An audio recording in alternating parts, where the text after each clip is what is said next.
మామ మన సమాజం ఎటుపోతుందో అర్థం కావట్లేదు. నిన్నటి నుంచి ఒక న్యూస్ అయితే వైరల్ అవుతుంది సోషల్ మీడియాలో. తిరుమలలో ఉన్న మన కలియుగ దైవం శ్రీ వెంకటేశ్వర స్వామి వారి లడ్డులో కల్తీ జరిగింది, యానిమల్స్ ఆయిల్స్ అయితే యూజ్ చేశారని చెప్పి వైరల్ అయితే అవుతుంది.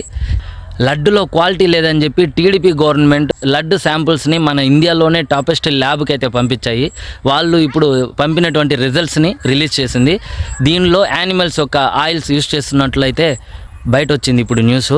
ఇది చాలా వైరల్ అవుతుంది. టీడీపీ వాళ్ళు వైఎస్ఆర్సీపీ వాళ్ళు చేసినటువంటి కల్తీ ఇది అని చెప్తుంది. వైఎస్ఆర్సీపీ వాళ్ళు మాకు ఎలాంటి సంబంధం లేదు, మేము అలాంటివి ఏం చేయలేదు, కావాలని చెప్పి మా పైన నిందలు వేస్తున్నారని వైఎస్ఆర్సీపీ గవర్నమెంట్ అయితే టీడీపీ మీద చెప్తుంది.